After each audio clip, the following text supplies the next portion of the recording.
नमस्कार मित्रों, desire point channel में मैं अमित सर और आज 11वीं कक्षा का चौथा अध्याय जिसका नाम है द सेल्फिश जिएंट अर्थात स्वार्थी राक्षस, जिसके लेखक हैं ऑस्कर वाइल्ड। बेटा चलिए इस अध्याय का अध्ययन शुरू करते हैं। और यहाँ बहुत अच्छा अध्याय है, पढ़ते हुए आपको बहुत ज़्यादा मज़ा आने वाला है। तो चलिए अपने अध्याय को शुरू करते हैं और देखते हैं कि इस अध्याय में लेखक कौन सी कहानी सुना रहे हैं। कहते हैं कि एवरी आफ्टरनून, प्रत्येक तीसरे पहर, यानी दोपहर के बाद तीसरा पहर होता है जिसे हम आफ्टरनून कहते हैं। तो प्रत्येक तीसरे पहर as they were coming from school, जब वे विद्यालय से लौटते थे तो द चिल्ड्रन, बच्चे यूज टू गो, जाते थे, एंड प्ले और खेलते थे इन द जिएंट्स गार्डन, राक्षस के बगीचे में। यानी प्रत्येक तीसरे पहर जब बच्चे स्कूल से लौटते थे तब वे उस राक्षस के बगीचे में जाते और खेला करते थे। इट वॉज अ लार्ज, यह एक बड़ा एंड लवली और प्यारा गार्डन, बगीचा था, विथ सॉफ्ट ग्रीन ग्रास, यानी कोमल हरी घास वाला यह एक बड़ा व प्यारा बगीचा था। हेयर एंड देयर, यहाँ वहाँ, ओवर द ग्रास, ग्रास के ऊपर यानी घास के ऊपर, स्टूड ब्यूटीफुल फ्लावर्स, सुंदर फूल खिले हुए थे, लाइक स्टार्स, तारों की तरह। एंड देयर वर, और वहाँ पर 12 पीच, 12 यानी 12, पीच यानी आड़ू, ट्रीज, 12 आड़ू के पेड़ थे, that in the spring time, जो कि वसंत ऋतु में, ब्रोक आउट इनटू डिलिकेट ब्लोसम्स, सुंदर फूलों से भर जाते थे। ब्लोसम्स मतलब फूल, सुंदर फूलों से भर जाते थे, ऑफ पिंक यानी गुलाबी, एंड पर्ल और मोती वाले, अर्थात जिनका रंग गुलाबी और मोती जैसा था। यानी यहाँ से यहाँ तक कहना चाहते हैं कि घास के ऊपर यहाँ वहाँ सितारों जैसे सुंदर फूल थे और वहाँ पर आड़ू के 12 पेड़ थे जो बसंत ऋतु में गुलाबी और मोती के रंग वाले नाजुक फूलों के रूप में फूट पड़ते थे।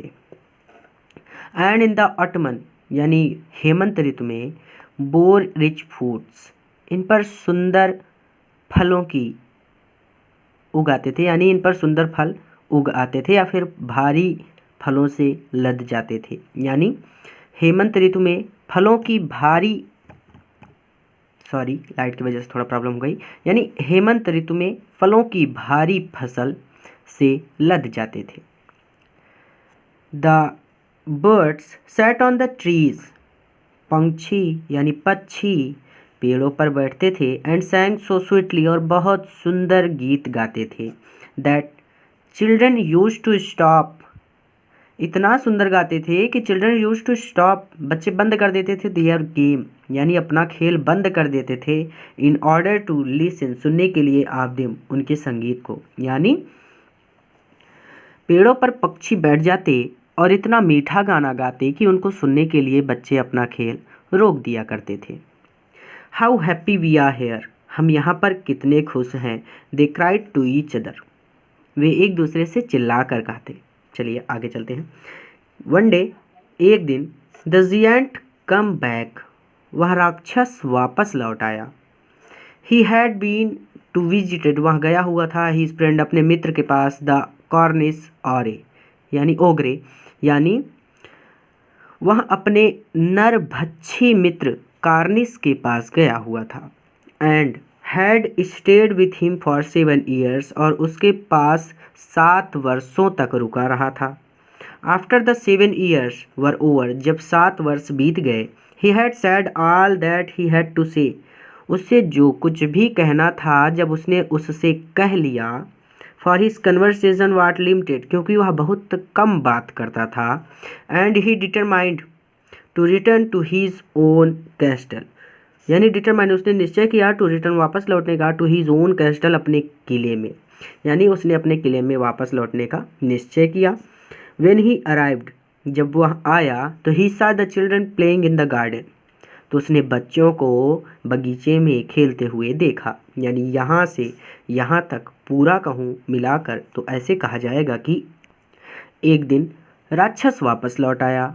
वह अपने नरभक्षी मित्र कार्निस के पास गया हुआ था तथा उसके पास 7 वर्ष तक रुका रहा।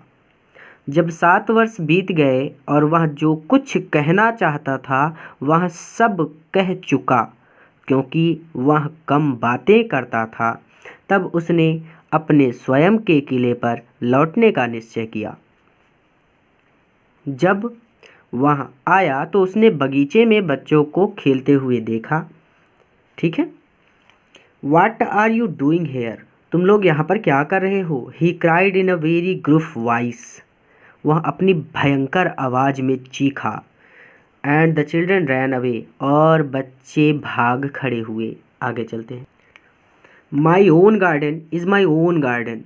मेरा अपना बगीचा है, said the giant. राक्षस बोला। Anyone can understand that, कोई भी इस बात को समझ सकता है। And I will allow nobody, और मैं किसी को नहीं आने दूंगा to play, खेलने, in it but myself, यानी मैं अपने अलावा किसी को भी इसमें खेलने नहीं दूंगा। So he built a high wall, इसलिए उसने एक ऊंची दीवार बना डाली। All around it, बगीचे के चारों ओर। And put up a notice board, और एक सूचना पट लगा दिया। Trespassers will be prosecuted, यानी इसमें से गुजरने वालों को सजा दी जाएगी। He was a very selfish giant, वह एक अत्यंत स्वार्थी राक्षस था। The poor child, बेचारे बच्चे, had now where to play, यानी अब उन बेचारे बच्चों को खेलने के लिए कोई स्थान नहीं था। They tried to play on the road, उन्होंने सड़क पर खेलने की कोशिश की, बट लेकिन the road was very dusty, लेकिन सड़क बहुत धूल थी, यानी सड़क पर बहुत ज़्यादा धूल थी। And full of hard stones, और वह कठोर पत्थरों से भरी हुई थी। अर्थात उन्होंने सड़क पर खेलने की कोशिश की, किंतु सड़क पर बहुत धूल थी तथा वह कठोर पत्थरों से भरी पड़ी थी। And they did not like it, और उन्हें वह पसंद नहीं आई। They used to wander round, यानी वे चक्कर लगाते थे। The high wall, उस ऊंची दीवार का। When their lessons were over, जब उनकी कक्षाएं समाप्त हो जाती थी, यानी सिंपल से इस तरह से कहा जाएगा कि जब उनकी पढ़ाई खत्म हो जाती तो वे उस ऊंची दीवार के आसपास भटकते थे। And talk about the beautiful garden, और उस सुंदर मैदान के बारे में बात करते थे। इनसाइड, जो अंदर है, यानी अंदर वाले सुंदर बगीचे के बारे में बात किया करते थे। How happy we were there, हम वहाँ पर कितने खुश थे। They said to each other, वे एक दूसरे से कहते। देन द स्प्रिंग केम, फिर बसंत ऋतु आ गई। And all over the country, और पूरे शहर में, देयर वर लिटिल ब्लूशम्स, सुंदर छोटे फूल।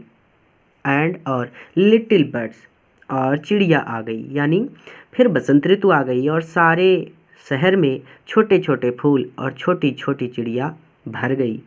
Only in the garden of selfish giant, लेकिन घमंडी या फिर कह सकते हैं मतलबी राक्षस के बगीचे में इट वाज स्टिल विंटर, अभी भी सर्दियाँ थी। The birds did not care to sing in it, चिड़ियों ने यहाँ गाना पसंद नहीं किया। As there were no children, क्योंकि वहाँ पर बच्चे नहीं थे। एंड द ट्रीज, और पेड़ भी फॉरगॉट टू ब्लॉसम्स, फूल पैदा करना भूल गए। यानी वहाँ पर चिड़ियों ने गीत गाने की परवाह नहीं की, क्योंकि उनमें बच्चे नहीं थे, तथा वृक्ष भी फूलों को उत्पन्न करना भूल गए। वंस, एक बार, अ ब्यूटीफुल फ्लावर, एक सुंदर फूल ने पुट इट्स हेड, अपने सर को आउट फ्रॉम द ग्रास, घास से बाहर निकाला। बट लेकिन व्हेन इट सा, जब उसने देखा, द नोटिस बोर्ड, सूचना पट्ट को, इट वाज सो सॉरी, उसे बहुत खेद हुआ, फॉर द चिल्ड्रन, बच्चों के लिए, that it slipped back into the ground, इसलिए वह दोबारा जमीन में खिसक गया। And went off to sleep, और सोने के लिए चला गया। यानी यहाँ से यहाँ तक ये कह रहा है कि एक बार सुंदर फूल ने घास में से अपना सिर बाहर निकाला, किंतु जब उसने सूचना पट देखा तो उसे इतना दुख हुआ कि वह फिर से ज़मीन के अंदर को सरक गया तथा सोने के लिए चला गया। द ओनली पीपल, वे लोग, हु वर प्लीज्ड, जो खुश हुए, वर थे द स्नो, बर्फ, एंड द फ्रोस्ट, और कोहरा। यानी जो खुश थे वे सिर्फ बर्फ और कोहरा थे। Spring has forgotten this garden, यानी बसंत ऋतु इस बगीचे को भूल गई है। दे क्राइड, उन्होंने एक दूसरे से कहा। शो, इसलिए, वी विल लिव हेयर, हम यहीं पर रहेंगे, ऑल द ईयर, पूरे वर्ष। यानी बसंत ऋतु इस बगीचे को भूल गई है, उन्होंने पुकार कर कहा, इसलिए हम यहाँ पूरे साल भर तक रहेंगे। द स्नो, बर्फ ने, कवर, ढक दिया, of the grass with her great white clock, यानी बर्फ ने घास को अपने विशाल सफ़ेद लबादे से ढक दिया। And the frost painted all the trees silver, तथा कोहरे ने सभी वृक्ष चांदी से पोत दिए। Then they invited the north wind to stay with in them, तब उन्होंने अपने साथ ठहरने के लिए उत्तरी पवन यानी नॉर्थ वाइंड, नॉर्थ यानी उत्तरी, वाइंड मीन्स पावर, को बुलाया। एंड ही केम, और वह भी आ गया। ही वॉज रैप्ड इन फर्स, यानी वह मुलायम बालोदार चमड़ों में लिपटा हुआ था। And he road all day about the garden, और वह पूरे दिन बगीचे में, रोर मीन्स होता है गरजना, गरजता रहा। And blue the chimney pots down, और उसके झोंकों ने चिमनी के, या फिर कह सकते हैं चिमनी को नीचे गिरा दिया। ठीक है। This is a delightful spot, यहाँ बहुत सुंदर स्थान है या फिर बहुत आनंददायक स्थान है। ही सैड, उसने कहा। We must ask the hail on a visit, वह बोला कि हमें ओलों को यहाँ आने के लिए ज़रूर कहना चाहिए। सो द हेल केम, और इसलिए ओला भी आ गया। एवरी डे, प्रत्येक दिन, फॉर 3 आवर्स, 3 घंटे तक, ही रैटल्ड ऑन द रूफ, वह छत पर गरजा करता या फिर छत को खड़खड़ाया करता था। ठीक है। ऑफ द कास्टल, यानी किले की छत को प्रत्येक दिन वह 3 घंटे खटखटाया करता था। टिल ही ब्रॉक, जब तक कि वह तोड़ नहीं देता था, मोस्ट ऑफ द स्लेट्स, कई पट्टियों को। यानी सिंपल सी बात है कि वह हर दिन 3 घंटे तक उस किले की छत को तब तक खड़खड़ाया करता जब तक कि उसकी अधिकतर पट्टियाँ टूट जाया करती थी। एंड देन, और तब, ही रैन राउंड एंड राउंड, और फिर वह अपनी यानी चक्कर लगाया करता था, द गार्डन, बगीचे का, as fast as he could go, यानी और फिर वह अपनी पूरी गति से बगीचे के चक्कर मारा करता था। ठीक है।